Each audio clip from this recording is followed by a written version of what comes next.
सिगाङावनो नोंथांमोननि चेनेलाव दा जोङो बिपिएफ हिसाबै जोङो जेब्लानाखि शिबसारा कटिन चिराङाव गावखौ प्रजेक्ट खालामनो थिननायनिफ्रायनो बे बोथोरनिफ्रायनो जोङो कटिन चिरां हिसाबै गासिबो बिपिएफ दोलोनि वार्कार्स बिथांमोनखौ प्राइमारि लेभेलनिफ्राय लानानै ब्लक लेभेलसिम बिथांमोनखौ लानानै गासिबो जों रायज्लायनानै शिबसारखौ जों प्रजेक्ट खालामबाय थानानै दिनैसिम गासिबो कटिन चिरांनि रायजो राजाफ्रा शिबसारखौनो 100% लुबैदों आरो दिनै बे लुबैनायनि गेजेरजोंनो दिनै कटिन चिराङा गासैबो बिपिएफ दोलोआवनो बांसिन फैनानै खामानि मावनाया दिनैसिम सोलिगासिनो।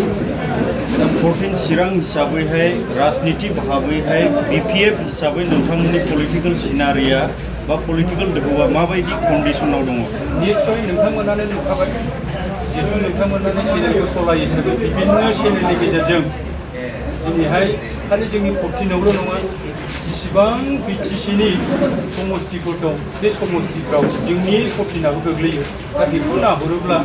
जेरावबो बिपिएफआनो बांसिन गोहोम खोख्लैदों थिग जोंनि कटिनाबो आवगोलनिफ्राय साबसिन पजिसनाव जों नाथाय दिनैनि दिनावहाय आगुनि डिपुटि चिफ काम्फा बरगयारी बिथाङा इउपिपिएलआव थांनानै दिनै हाग्रामा सारनि चेलेन्जआवहाय बियो गसंदों। बियो 100% गावखौहाय बिखा फोरदाननानै बुंनो हायो बे पजिसनावहाय बिथाङा बाथ्रा बुंदों 100% गाव देरहागोन होननानै। दा नोंथांमोना बिनि सायावहाय नोंथांमोननि बिसारा मा? निश्चय बेखौ राजनितिक सुराव बयहाबो अधिकार दं हिसाबै नो डाउट बियो जोंनि सासे बिपिएफनि बिराद गिदिर नेतामोन। दा बियो गावहा माबा मोनसे पजिसननि थाखाय राजनितिखौ जोंखौ बिपिएफखौ नागारनानै थांबा बे गावनि खोथा खिन्थु जोङो बिपिएफ हिसाबै बेवहाय उइक गैया आरो जनजाति जिखुनु जाथियाव थाया मानो बिपिएफखौनो नांगौ हिसाबै दिनैसिम काम्पानि मेटारखौथ' बाद होनानैब्लाबो बांसिन बिपिएफखौसो मेटार खालामनानै जोंनि रायजो राजाफ्रा लोब लोब फैनायाथ' निश्चय सोलिगासिनो दाबो। दा जोबथारनायाव आङो बेखौ सोंथि खालामनो सानबावदों नोंथांमोननि नैबे कटिन चिराङावहाय जे मोननै इउपिपिएल दोलोनिफ्राय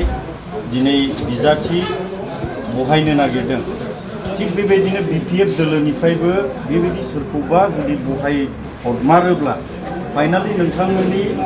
जेसेबांनाखि प्रचार खालामनाय बियो मा गोहोम गोग्लैनो हागौ? डेफिनेटलि बियो बिराद गिदिर कुइसन। दा नोङो अपोजिसन पार्टिनिफ्राय बा इउपिपिएलनिफ्राय दिनैनि दिनाव सानैनो नङा बिसोर साथामानो प्रजेक्ट जाबाय थादोंमोन। दिनै फेरेगा बिथाङा एंगारनानै गालांबाय दाबो बिसोर सानै प्रजेक्ट खालामबाय थादों। दा बे गावसिनि खोथा खिन्थु जोंखौ बिपिएफ हिसाबै बेवहाय सोरनिबा जानानै बेवहाय जुदि केन्डिडेट हरोब्ला जोङो आरो जोङो बिपिएफ हिसाबै गाबथानांगौआबो जोङो डेफिनेटलि जोङो शिबसारखौनो बांसिन मेटार खालामनानै खामानि मावगोन आरो बिनि जुदि बिनि अल्टारनेटिभ माबा मोनसे लायोबा जों हाइ कामान्डजोंबो रायज्लायनो थाखाय जोङो कटिन चिराङा जों जेब्लाबो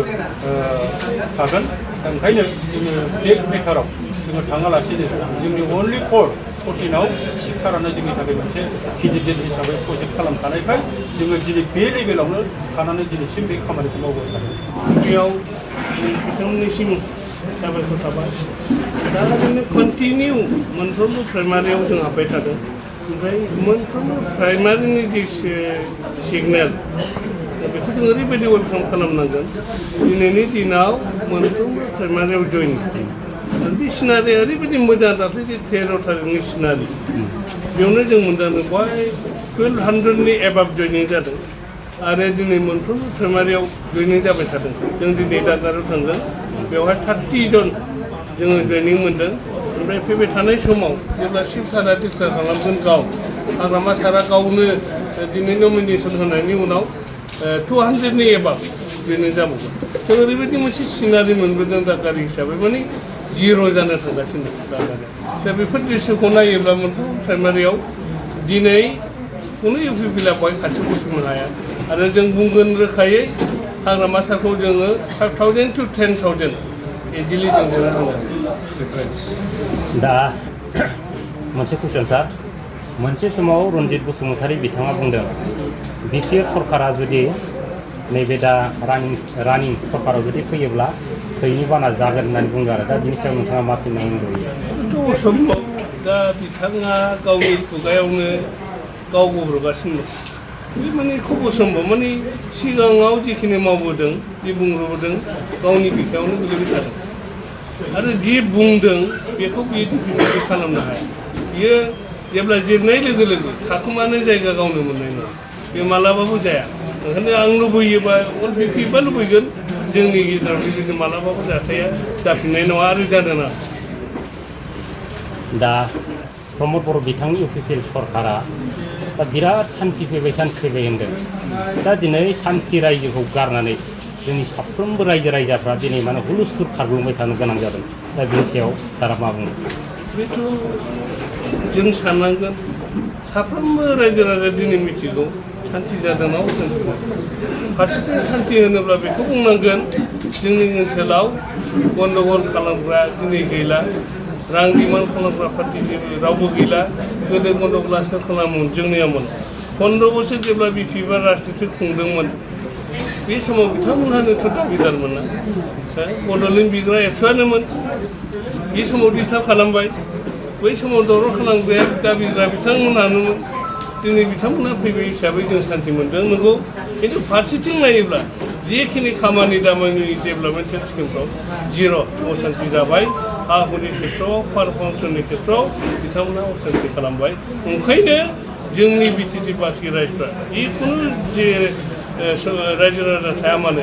जिखिनि जाथि गोष्ठी थाया मानो बिथांमोनहा असान्थि मोननानै जोंनाव सान्थिखौ लाबोफिनो बिथांमोना लुबैफिनो